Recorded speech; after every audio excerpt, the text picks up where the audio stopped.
ሰላም ፕሮግራም የተከታታዮች ዛሬ የሚገኘው ወራቤ ዋና ከተማ ላይ አቶ ታምሩ ኢንዱስትሪ ፋርም ላይ ነው። እነዚህ የምታዩቸው በሙሉ የሆልስቲን ፍሪጂያኖች ከአዲስ አበባ እጅግ በጣም ርቀን መጥተን እያየናቸው እዚህ ያሉት እነዚህ የሆልስቲን ፍሪጂያኖች እጅግ በጣም ጤናማ የሆኑ የሆልስቲን ፍሪጂያኖች ናቸው። ይሄ የምታዩት ፋርም በሙሉ እጅግ በጣም በሚገርም ሁኔታ ለማህበረሰቡ ጥራቱን የጠበቀ ወተት በደንብ በየጊዜው ያቀርባል። የወተት ላሞቹ በጣም ጤነኛ ናቸው። የሚገርመኝ እዚህ ያለው የአመጋገባቸው ሂደት እንደምታዩት ሳይሌጅ ነው። ሳይሌጅ በደንብ ተዘጋጅቶላቸው እጅግ በጣም ጥሩ ጠረን ነው ያለው። ፈንገስ የለውም፣ ቶክሲክ ነገር የለውም። ላሞቹ እንደምታዩቸው እጅግ በጣም ጤነኛ ናቸው፣ በጣም ለማዳ ናቸው። እያንዳንዳቸው ላሞች ቁጥር አላቸው። ይሄ ቁጥር ጥቅሙ ምንድነው? አንድ ላም መቼ ዘር ወሰደች፣ ምን በሽታ አለባት፣ የጤናዋን ክትትል በሙሉ መረጃዎቹ የምናገኘው በቁጥራቸው መሰረት ነው። ለምሳሌ 11 ቁጥር ወለደችው መቼ ነው፣ መቼ ደግሞ ዘር መውሰድ አለባት፣ መቼ የአንትራክስ ክትባት ወሰደች፣ ኤፍኤምዲ መቼ ወሰደች፣ ላንግ ስኪን መቼ ወሰደች። እንዲሁም ደግሞ ከነዚህ ላሞች ውስጥ ታማሚ የጤና ችግር የሚገጥማቸው ካሉ ለብቻቸው ሌላ ማቆያ ቦታ እዛ ጋር አለ። ስለዚህ እዚህ ይሄ የምታዩት በሙሉ የአቶ ታምሩ ኢንዱስትሪ ኩባንያ ነው ማለት ነው።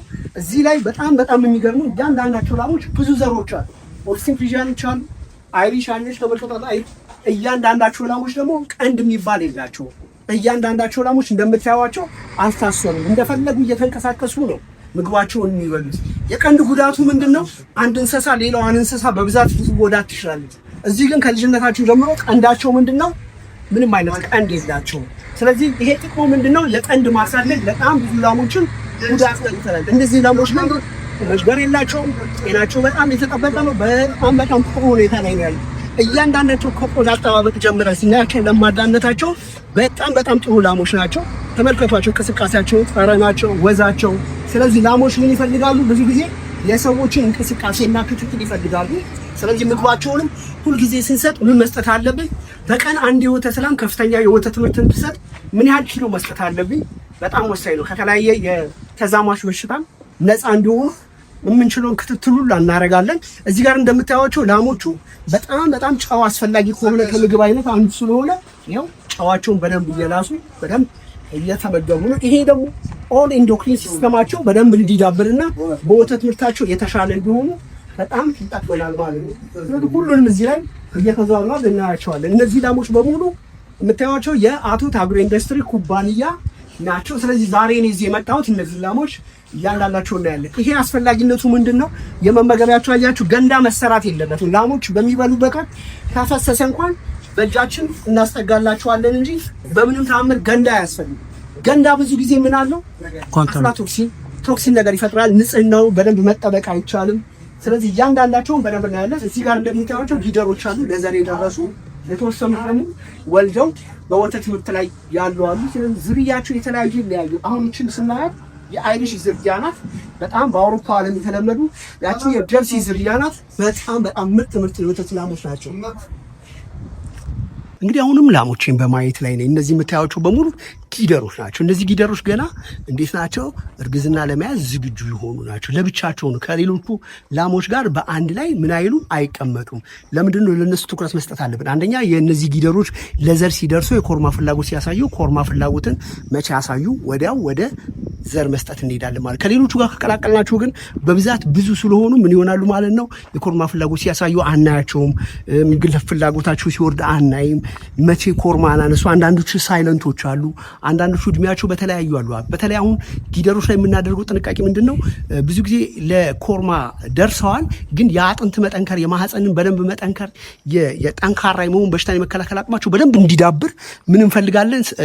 ጊዜ ይፈልጋሉ። አንዳንድ ጊደሮች በተወለዱ በአንድ ዓመት ኮርማ ፍላጎት ያነሳሉ። በእነዚህ አይነት ጊዜ ሲሆኑ አይሰጥም። ለዚህ ነው እነዚህን አሁን ጊደሮችን ለብቻ መለየት አስፈላጊነቱ ለዚህ ነው። ስለዚህ ምን ይሆናል ማለት ነው? እያንዳንዳቸው ቁጥር አላቸው። መቼ ተወለዱ፣ የኮርማ ፍላጎት ለምሳሌ በአንድ ዓመት ከ2 ወር ብታነሳ አንሰጣትም። ለምን? ገና ሰውነቷ አጥንቷ በደንብ አልጠነከረም።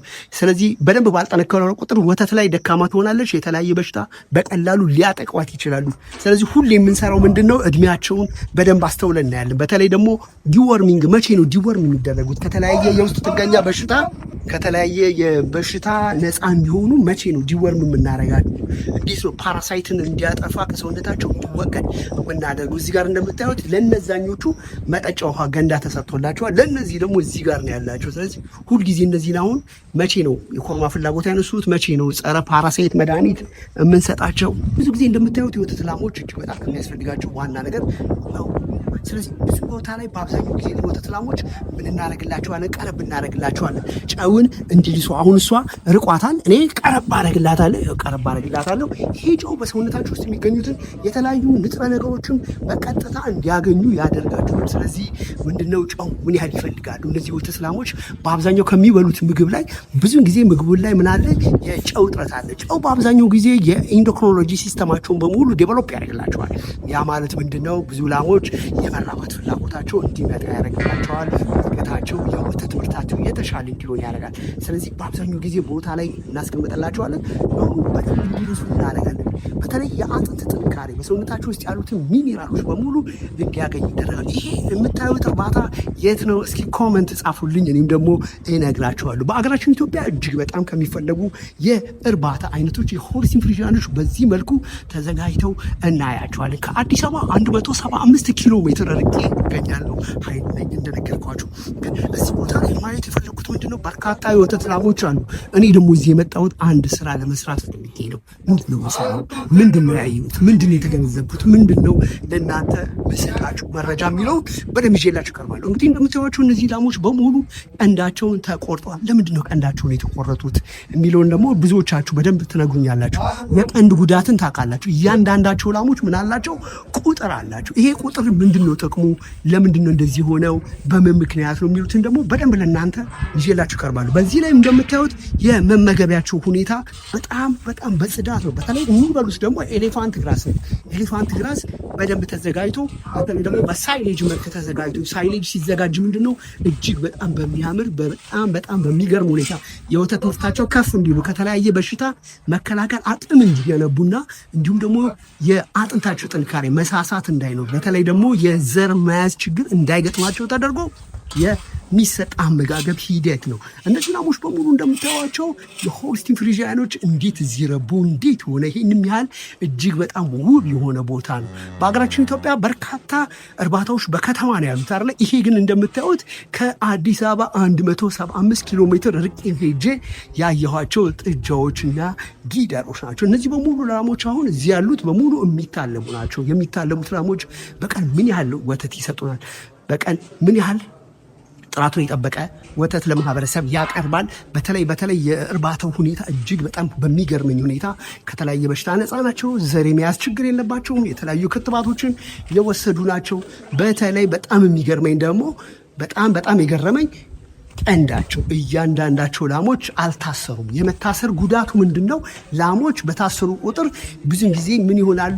ይንገላታሉ። እዚህ ግን አልታሰሩም። ስለዚህ ላሞች እኛም ባይሆን ማየት ያለብን ምንድን ነው? ላሞች መታሰር እንደሌለባቸው፣ ቀንዳቸውን መቆረጥ እንዳለባቸው፣ እርስ በርስ ደግሞ በለቀቅናቸው ቁጥር በደንብ ይፍታታሉ። በተለይ ማደሪያቸውን አይታችሁ ከሆነ በደንብ ሳር አለው፣ በደንብ ጥሩ ነገር አለው። ስለዚህ ጉልበታቸው፣ አጥንታቸው ጉዳት አይገጥማቸውም ማለት ነው።